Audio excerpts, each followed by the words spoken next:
Don't forget to grab your Raycon Everyday Earbuds, the perfect bass model for premium sound, with active noise cancellation to block out distractions and transparency mode to keep you aware of your surroundings. They're ideal for your everyday needs. Just visit rayconglobal.com. That's rayconglobal.com and elevate your listening experience.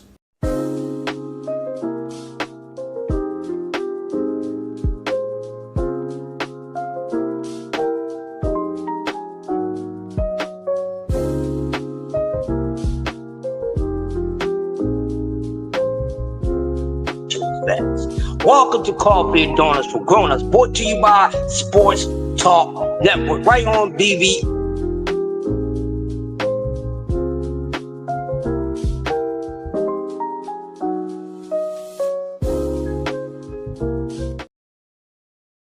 Smash the like button as you come in this morning. Well, this morning's program, this morning's service that's on the menu, along with your everyday treats that y'all love to come and get. And never say thank you and never wipe your mouths and stuff. Y'all just walk out with the stuff on and the crack of y'all lip. Well, it's okay, because we got a little mixture for you today. So we're going to be talking some hip-hop. Yes, hip to the hip to the hip. Bang, bang, boogie and all that crazy stuff. All right, but how y'all doing? How y'all doing? Hopefully everybody had a grand weekend. No matter what happened in your weekend, hopefully it turned out to be a smooth out weekend. You got over whatever your weekend problems was. You got over your hangover. You know, so now you back to work, getting the kids ready for school. And then if you got to go to school, whatever the case may be, hopefully everything is tighter than the Boy Scouts now. So, yeah, we're going to talk some hip-hop. So as y'all come in, smash the like button. Because as we know, when it comes to hip-hop, and we got to go back to the beginning, you know, to the early days. Because right about now, I'm going to honestly say respectfully that a lot of the MCs or rap artists, they just feeling themselves too much. Because it took a long journey for the MC to get recognition. I'm going to say it again. It took a little journey for the MCs to get recognition. See, back in the early days when you probably came out, you know, the mamas wanted if you was around, you know, long enough to hear hip-hop or watch it. You know, back in the day, most groups, no matter if it was a duo or a three-set quartet, whatever, it always was a DJ involved with the name of the group, and most likely the DJ name was in front of what? The rapper's name, the MC name. You know, so the DJ stood out because let me give y'all some hip hop from the sandbox, okay? Because when it first started, I ain't gonna go all the way back to Cool Herc and all that, but around that time, I'm not digging into all that. That's for them to dig into.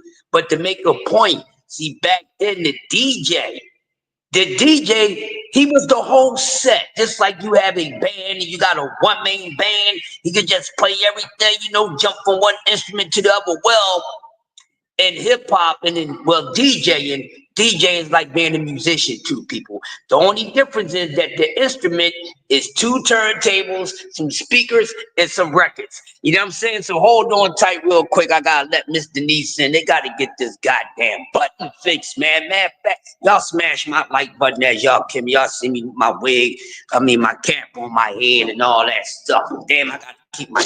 How you doing, Miss? You know, so like I was saying, see, back then it was all about the DJ. As I was saying, DJs are musicians too, except for the instruments is the turntables, the records, the speakers, and all that stuff. But back then the DJ was the guy, not the damn MC. Where's the Jazzy Jeff and the Fresh Prince, Grandmaster Flash and the Furious Five, you know, and all that stuff. You know, DJ Cash Money and Marvelous. You know, it was always the DJ name up front because he was the forerunner, the back runner, the lead, the backup. He was doing everything. So before, you know, the MC started being MC, the DJ was the one who moved the crowd, got the party started, got all the daggone credit. Say that again? Man, they been here since last week, Miss Denise.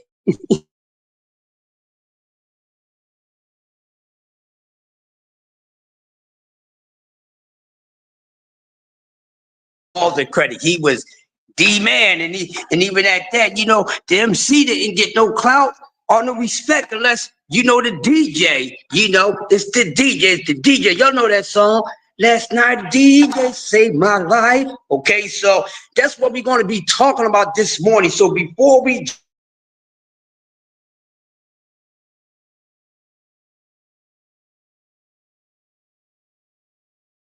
of the fights that happened this weekend. No, I'm not going to go through all the fights, but few fights that I see. And then we're going to get into this morning's segment. So shout out to everybody. Make sure you smash the like button. Share this out. Let everybody know over here at Sports Talk Network, we talking everything because everything is a part of life. And life is what people, a sport. Now you getting it. Say it with me. Y'all waking up good. Put up your hands in the air if you're starting to, close your eyes and stuff. Stand up, put both your hands in the air. Don't be nodding off. Do some jumping jacks, do some push-ups, but wake up.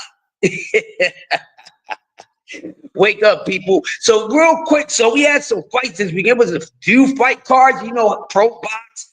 They had a card, Top Rank, the Zone. It was a lot of fights on this weekend. But the fights is a few fights that we wanted to see. So real quick, I'm just gonna go through a couple of them real quick. The ones that stuck to me the most. So the first fight that I looked at, the return of Elvis Rodriguez, he did his thing against Delgado, which was a good fight. I wouldn't mind seeing those two guys get it in again. Because some people was on the opposite side. Some people thought Elvis won. You know what I mean? Elvis didn't leave the building, did he, y'all? And some people thought Delgado won. That was a good fight, too. So shout out to the both of those men for giving us some entertainment. Another fight. Man, this one, let me tell y'all something. I'm tired of watching boring fighters. I mean, not boring, sloppy fighters. Like, guys, their conditioning is so bad. Like, shout out to Richard goddamn Torres. Oh my God, that was a sloppy fest. It was a sloppy fest. I don't like Richard Torres as a boxer. I don't have anything personal against him, but that's BBO guy. BBO turned on him and all that. I was just BBO just stick to something, just stay with it. You know what I mean? But that was his guy. But he clicked his heels 3 times, and the eyes told him, yo, get off that Richard Torres wagon. That dude is booty juice, beetle juice, outdated juice, trash trust juice, all the juice that is not good for your smelling or your taste buds. He's just horrible. So Richard Torres, I don't know if you're a fan of him. I don't know how much you expect from Richard Torres, but I'm gonna tell you real soon, I expect Richard Torres to go out on his ass back. And that's all I got with Richard Torres. Sloppy guy. He get in there. I can't wait to one of them guys melt his ass like ice cream sitting right in front of this sun when there's 100 goddamn degrees outside with no with high humidity. All right. Also, shout out to young Abdullah Mason. He won this weekend. I'm gonna be honest with you guys. I wasn't excited for this win with Abdullah Mason. Something didn't look right. And of course, he still has a lot of holes. But what I'm saying for myself, now with this being what his 17th or 18th fight, still see him. He's still doing a lot of things, and he's young, so it's going to take some time. But I see what he's struggling with. You know what I'm saying? So he's throwing those hooks too damn wide, throwing them hooks a little too wide. You know what I'm saying? And it makes his timing off. We say that the kid is one of the sharpest and everything, but he didn't look that sharp in that fight. I seen him look sharper in other fights, even his last fight before that, when he had faced adversity and got caught sticking his head in the lunchbox too long and got knocked down twice, was able to get back up and finish his opponent in the following round. But that performance was better than that. And I think, as you go on, you're supposed to get a little better.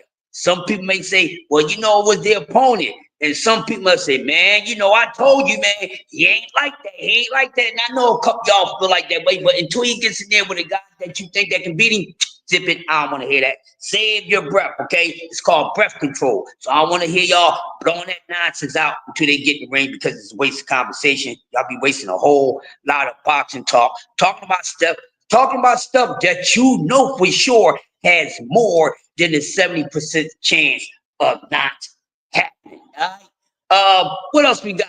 And also we had okay, Tim Zoo.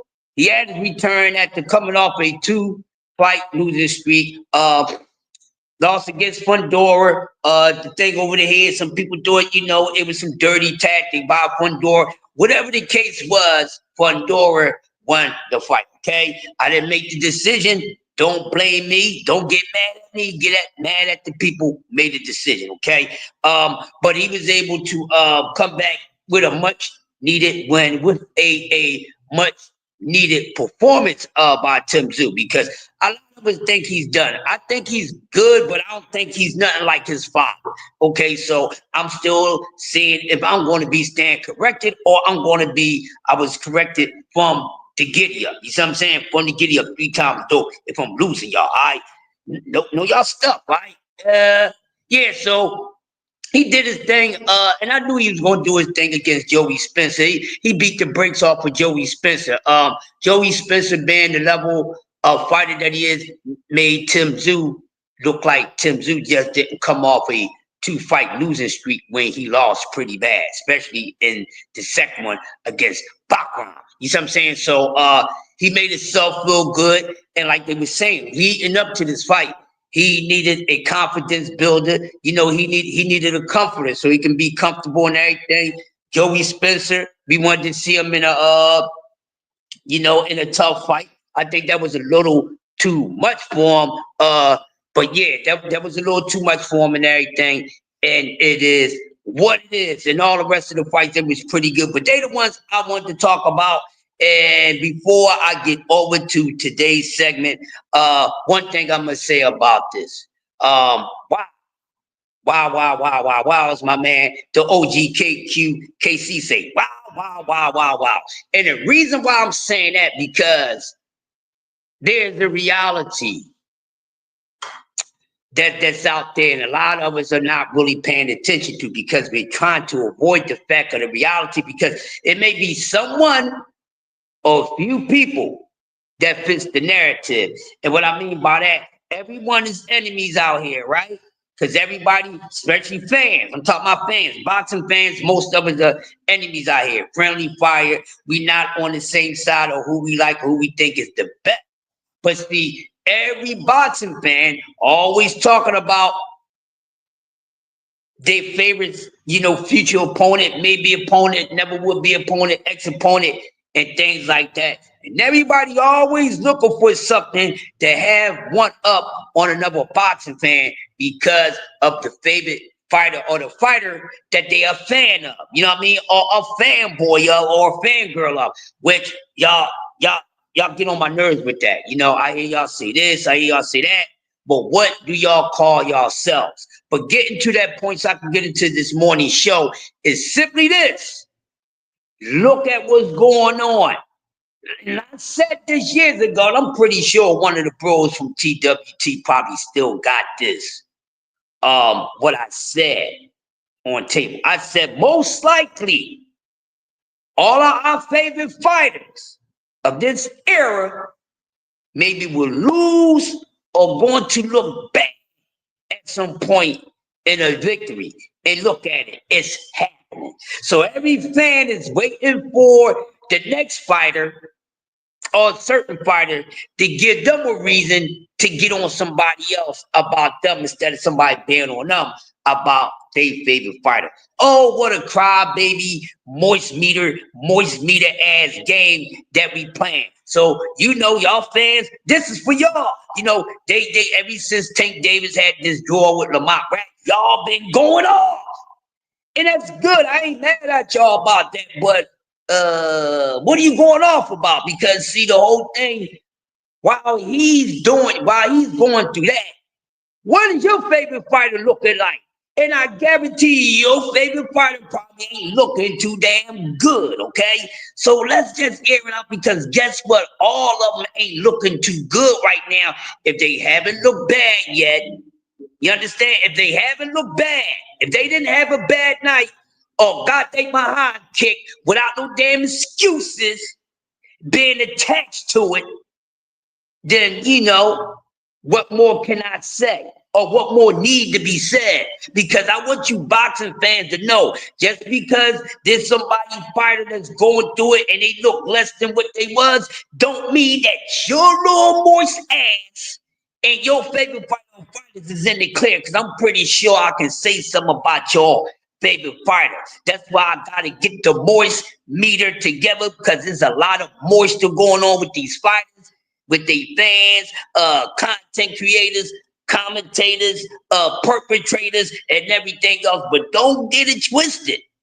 They all looking a little bad right now. All of them looking a little bad right now. Ain't nothing really, and really, every last one of them is on a restart right now. You hear me? They on a restart.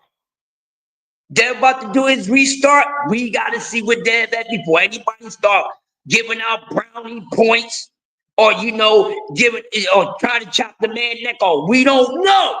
So calm down. Part 2 ain't get started yet, and the damn show ain't over. Y'all glad that Tank Davis, yeah, because now Tank Davis get to join the club. Or what he was the last one that looked like something in it, you know. So Dev got his look, he got his bad, enjoying his bad time. Tank, he going through it. Y'all think it's the end of him, and then if it is the end of him, that's just coming to show how weak of a man he was. I ain't got nothing to do with that. That's on him.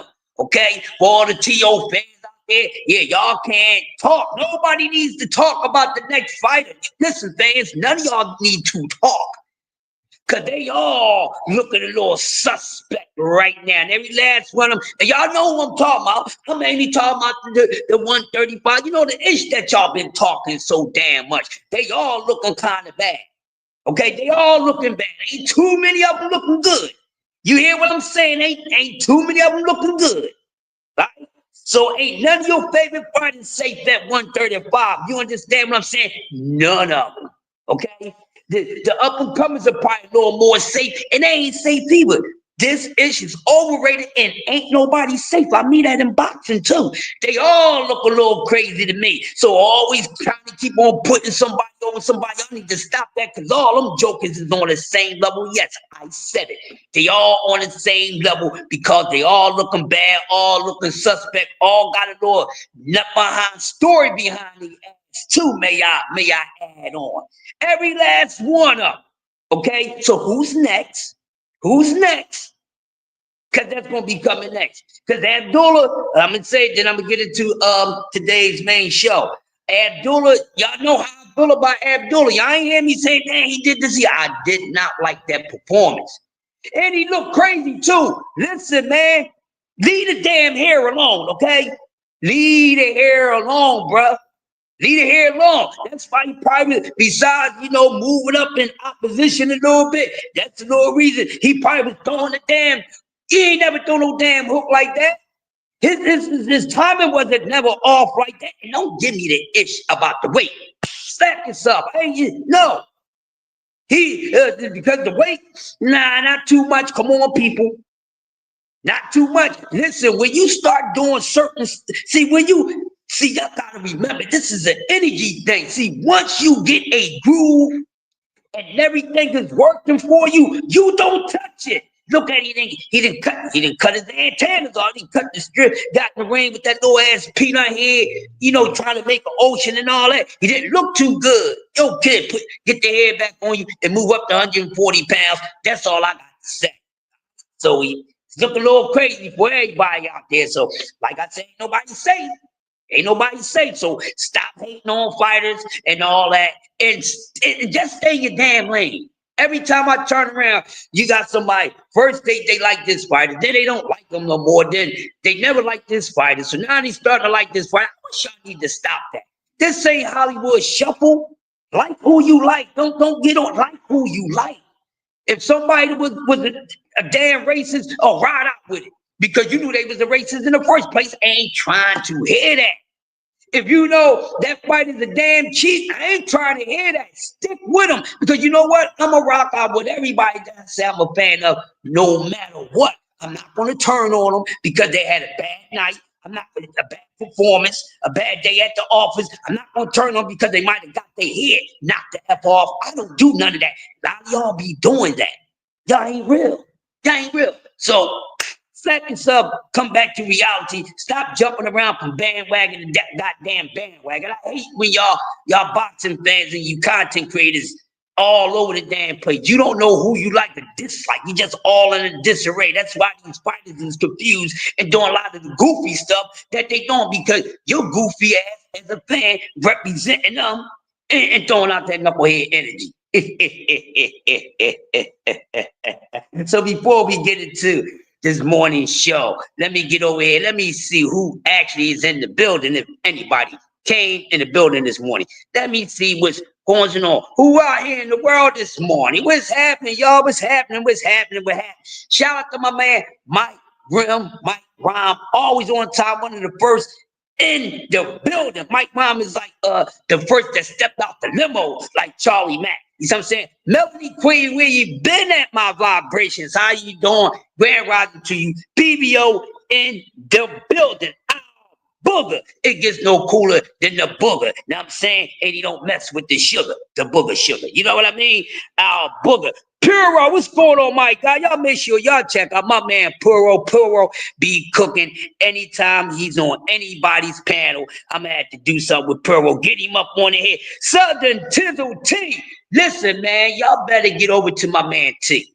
I still got to do his drop for him, too. Get over to Southern T. The best way to go about who the fight line and all that, the bet lines on any sport, go over to my bro, Southern T, the original ESPN of this YouTube-ish, and I ain't got nothing else to say about that. That is facts. He still be bringing news that nobody knows about. Okay, I got my man Hair Grease in the building. What's going on? Hair Grease like my man Big Dog Willie. Listen, Big Dog, I had the same thing yesterday, bro. I had, I was working out a little bit and it got, little precipitation start going on. And, I got some oil in my eye, you know what I mean? Because I just got my hair done like 2 weeks ago. And, it's still dripping, you know what I mean? When I work too hard.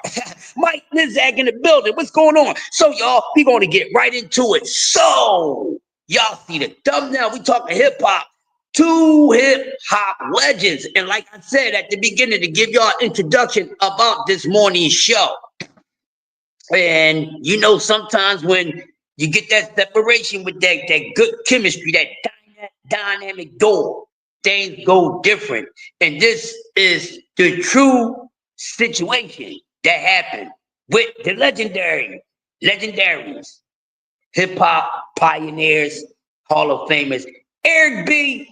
and Eric B. and Rakim. So we seen it now. Look, Eric B. and Rakim busted out on the scene. When hip hop, what they call the golden era, when that thing was just, that thing was getting started around 85, 86, and 84. Y'all just don't know. Some of y'all was just born at the time. Your moms and dad was probably, bumping to Push It by Salt and Pepper somebody. That's how they got y'all little asses out into the world. Welcome. But Eric B. and Rakim bust on the scene, made their debut to the world in the hip hop world back in 1986. With the Eric B. for President song. Rakim, who real name is William Griffin, known as the God MC, one of the greatest MCs of all time. When it comes to lyricism, when it comes to wordplay, metaphors, punchlines, sticking to the script, stories, substance, Rakim covers every bill. The MC, yes, he's one of the best that ever did it. A lot of people had the God MC, Rakim, on his Mount Rushmore. Now, Rakim, Eric B. and Rakim is somewhat, I'm going to say there's a similarity with Eric B. and Rakim. And since Eric B. and Rakim came out first, I gotta do it this way. Eric B. and Rakim, we talking about their situation. It's kind of similar to what happened later on in the 90s with who? Gangstar with Primo and Guru. And shout out to Primo. Now, with that being said, because Eric B. and Rakim went on a 6-year run with each other, okay? A 6-year run from 86 to 92. And they produced a few dope albums. And when you look at the albums from 86 to 92, those albums is the only albums that Eric B was on. You know what I'm saying? That he produced and everything. So like I said, it was always the DJ name in front of the rapper's name. So the man behind the microphone wasn't really Ish. It's the DJ who really had all the juice. And then if it wasn't for the juice, the MC would have never got known or be known of. So Eric B, who was a dope DJ, also a good audio engineer, good at sound production and everything, and also he had his own sound and own style as far as beat making. You know what I'm saying? So that chemistry, Eric B and Rakim, is something that we never ever wanted to see or even thought that would happen in hip hop. You know how you get those couples and you like the Keith Sweat song, Make It Last Forever. This bond, this should never end. And it wound up happening. And for hip hop, it was just too soon. We only talking 6 young years from 86 to 92. So out of the what? 9 albums that, Rakim did or whatever, the first 4 was the Ish. You know what I'm saying? You couldn't find a better chemistry at that time when it came to the DJ and the MC. And I think the only other 2 that I can get that chemistry to, that probably right there with Eric B. and Rakim or might fight him a little bit, is Philly's own DJ Jazzy Jeff and the Fresh Prince. Okay, not Will Smith. Will Smith is different from Fresh Prince. Okay, a little difference, but y'all get the similarities. You see what I'm saying? So like I was saying, so always the DJ was first. You see what I'm saying? Grandmaster Flash, Barry's Five, all this other stuff. So debut album, the Paid in Full album, one of the most classic hip hop albums of all time, probably one of the most effective and impacted debut albums when it dropped. And this was still when hip hop was just starting to feel itself. You know how it is when you go from your pre-teen stage to your teen stage to your prime teen stage. You understand what I'm saying? So it was just doing that. Hip hop was like that in 86. It had so much going on. So then they dropped this dope album, Paid in Full. And back then, see, that's why these these AI artists and everything, because they don't have a physical place where you can go and buy music. You know what I'm saying? Everything is off of the internet. That's why they know an AI artists. Back in the day, we went to the record stores and we can actually go into these physical places and we can buy the album. We can buy the cassette. How many of y'all out there still have cassettes? I don't care if it's R&B, hip hop. I don't care if it's your mama's or your grandma's gospel cassette collection. You know what I'm saying? But how many of y'all still got cassettes? See, these newbies would never understand that. They would never get to appreciate the artistry of the artists with their music, because they don't really get to intertwine in it. You understand what I'm saying? See, back in the day, like I said, you went to Sam Goody, you went to whatever the record stores was, a lot of mom and pop stores in your area. Sam Goody. What was the other big corporation record company? Sam Goody and Tower Records. You know what I'm saying? And it was another one. But see, you went to those places and you bought that cassette You bought the album, so the whole thing, we get the cassette, we get the album or, you know, the EP, whatever, and the art come with it. You got the album cover, you staring at the album cover, looking at them, you looking at the album cover so damn long, you think that whoever's on that album cover, whoever, everybody rock him, you'll want it to make it move, like start performing for you, like hypnotism or some stuff like that. You understand what I'm saying? So they don't get to enjoy that, and we was able to enjoy it, and that's how we indulged in it, and we connected with the music more than because they gave us answers. They just didn't put out a song and threw it out there into the atmosphere or into the hemisphere for people to listen to. That's why when you went and bought it physically, you got the cassette, the packet, and all that, and you was able to enjoy the artistry, the photos, and then what we do, we always look at the inside of it. We always looking at the inside of the inserts because we want to see the credits. You know what I'm saying? We want to know who was involved, who getting the shout out. Because everybody wanted to get shout outs back there, even if you wasn't nobody like that. People would look at the back of the album cover, then somebody that's from your hood, you know what I'm saying? If you was the same, from the same neighborhood, everybody Rock Kim, you just one of the homeboys, you don't want to look on the back of that album cover or the insert to see if they gave a shout out to the hood or they homies in the hood. See, today's artists would never get to enjoy that. Oh my God, they would never get to enjoy it. But guess what? We did. We got to enjoy that. So we was really in tune with what they was doing back then. But you know, like I said, 4 albums, and those first 4 albums in a 6-year run, 86 to 92, was the best work by Rakim with Eric B in front of him and behind him, you know, being the conductor, the sound arranger. So we had to pay the 4 album. Like I said, Dope, one of the best, you know.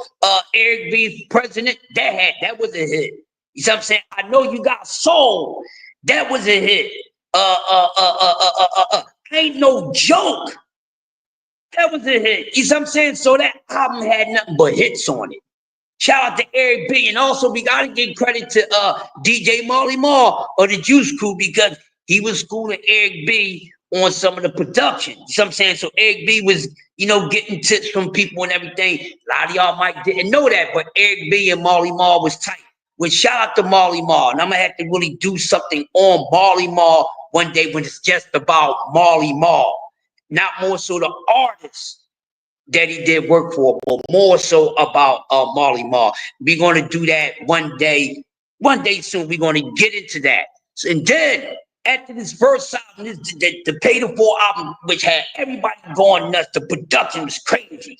You know what I mean? And they had those tracks that the Eric B sound. Eric B had a thing for bass. You know what I'm saying? That's when you know it was an Eric B joint because he had a certain type of bass drop that he used. You know what I'm saying? So you knew the Eric B sound. You know what I'm saying? Hold on for a second. Somebody get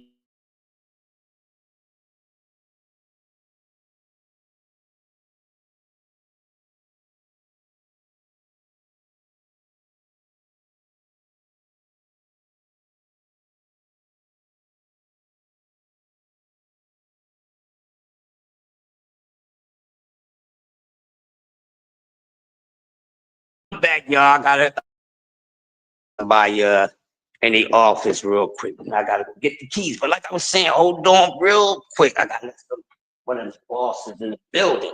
Baby, yo, what's up with you? You want to get in on this real quick? Come in and let us know what you're What talking you about. gotta do for this? Just sign it? That's put your initial. Oh, Put your initial, then push that up. Go back up because it's supposed to have another option where you clear it, and then once you put your initial there, go back out and do it again. initial? Yeah, your 2 initials. And then it should go up and tell you to clear it. There it is. Boom. All right. Let me go get the keys next door so I can let her and, and yeah, so, like I was saying, because when they come out with a debut album, their first album with a lot of artists, their first album be their best work ever. In the case of the Larry J producer and DJ Eric B, he made sure that did not happen. A second installment, Follow the Leader, was just as good, and some say even better than the classic Paid in Full, which is hard to beat. But the only one that can top that is the likes of the God MC and Eric B. Dope production on there too. Follow the Leader. What's that? Follow the Leader. Uh, Microphone Fiend, Lyrics of Fury, Musical Massacre. You know. Oh yeah. Dope. Dope.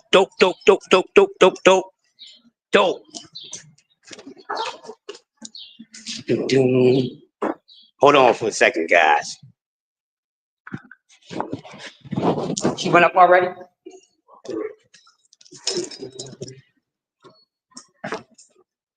Hold on. Gotta go let the ball sing real quick. All right. So I'm gonna be silent for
me motherfucking hanging, man. There we go. There we go.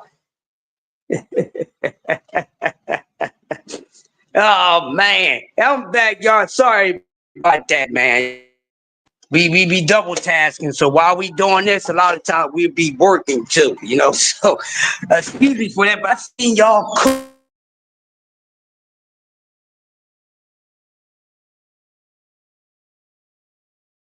But see, the point that I'm trying to make and trying to ask you guys in your own words and honesty, was Eric B the true star out of him and Rakim? Because like I said, we see that the most successful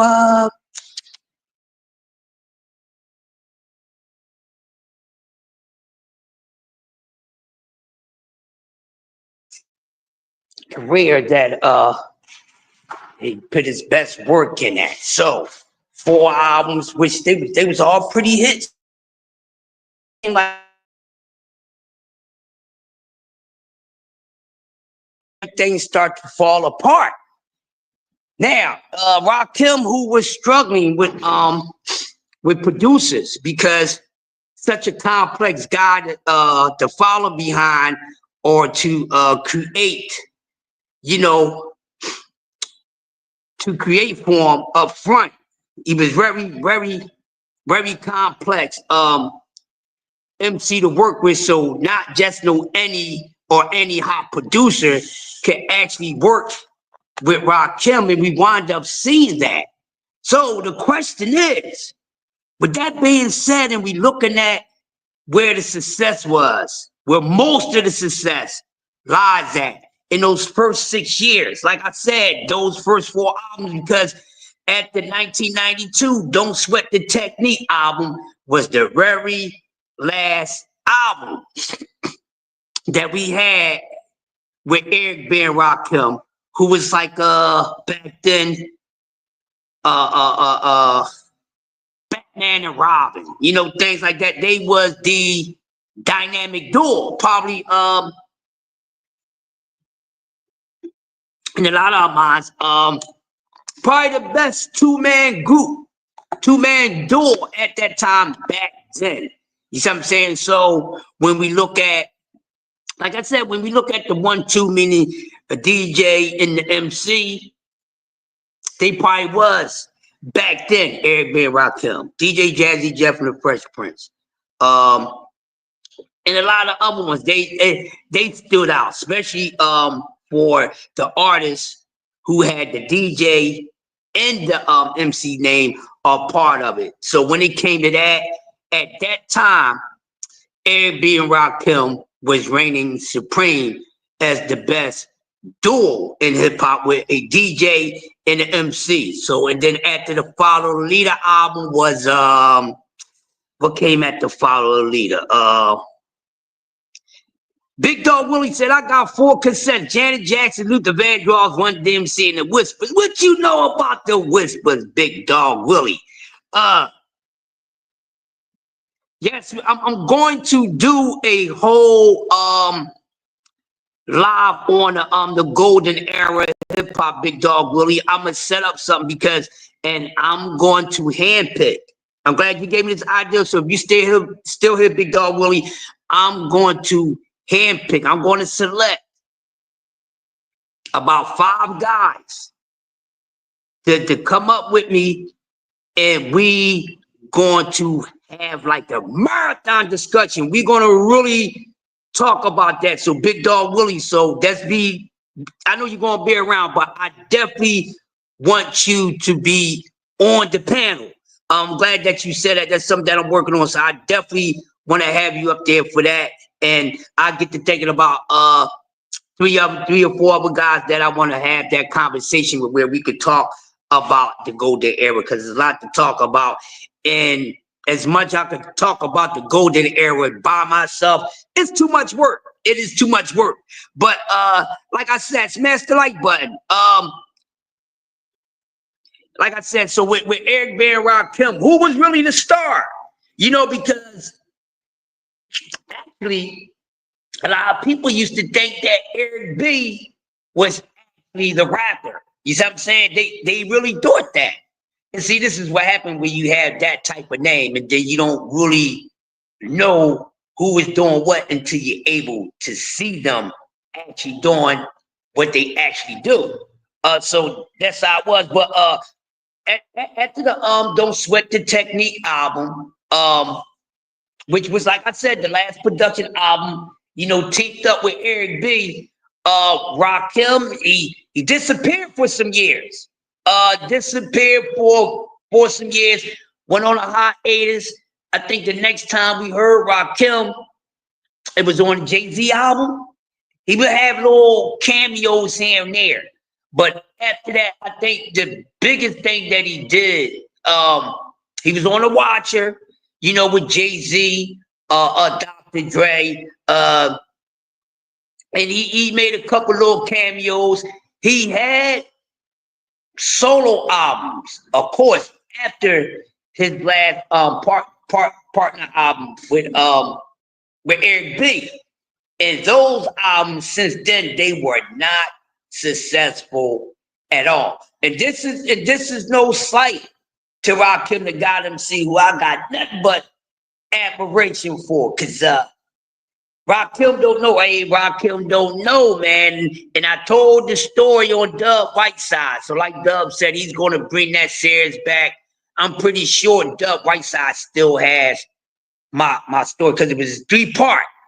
But man, y'all understand, if y'all remember, and y'all was around when Dub was doing his interviews on fellow content creators, and me, BC, Corbett, like a lot of us, you know what I'm saying? Shout out to Dub Whiteside for giving people their flowers early in the game on YT. And we were talking about that, right? We was talking about Airbnb, Rakim, everybody that I did tours with and things like that. And Rakim, besides being one of the dopest MCs and one of my favorite MCs ever, Rakim, because he don't even know, boy, something landed right on my lap. Because, Rakim respectfully he was in a New York state of mind at the time, and something dropped on my lap. All right? If y'all don't remember, don't ask me. But if you do remember, if you listen to Dub, then you know what I'm talking about. But it ain't about that. It's about who was the star out of Eric B and Rakim. Now, some people would easily say, well, hey, man. Well, no, I think Rakim was the star. Some say, well, I think Eric B was the star. But Eric B after Rakim, what was Eric B work of production like? And to be surprised, Eric B was more successful than Rakim after they went their separate ways. Because see, Eric B was still able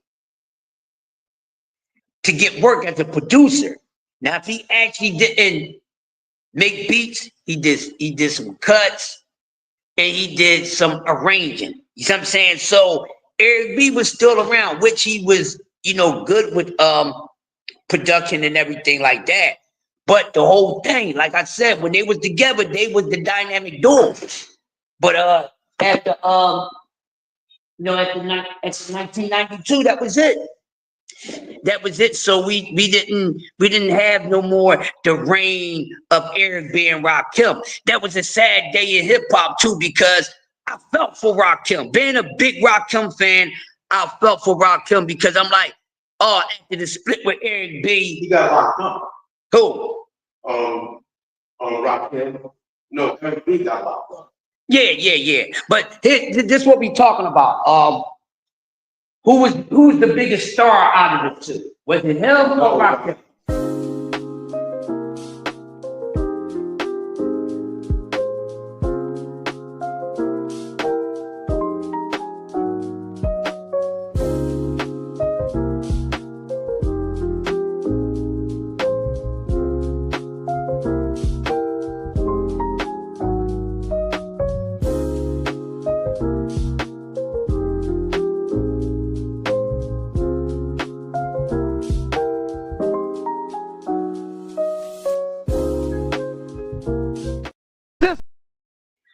Yeah. One of the best, one of the most best rap artists as far as Hey, so how he did it. right. He did it like poetry.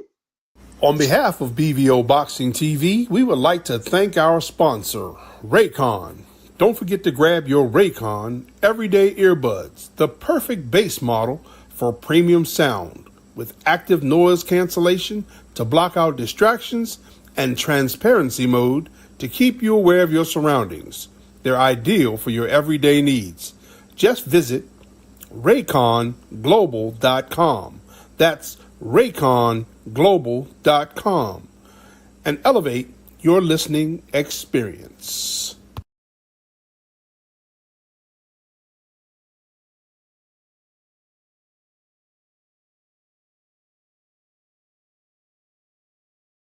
This is a sick Negro.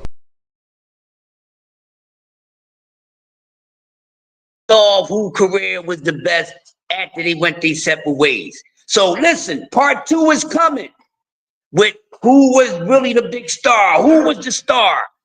Eric B and Rock Killer. M.O.C did most of the DJ. Right, but DJs got the credit because they made the beats. So with that being said, thanks for tuning in for Coffee and Donuts for Grown Ups. Make sure y'all go check out my man, C-Man Ruffin over there at the No Dub Zone podcast. Or if you're not full, and I think you got full over here because we feed y'all good over here, go check out my man Jay Hardcore. But we will be back later on this evening at STN with the Rope Show. You know what I mean? Bringing with the Rope Show with D-Free, BVO, and I'll probably be up in here. Shout out to everybody. Shout out to the whole STN staff, boxing community, YouTube. We are out of here. Have a blessed Tuesday. Stay on high vibration. If you get low, make sure you get back high. And I ain't talking about off of substance. And we are out of here. Peace.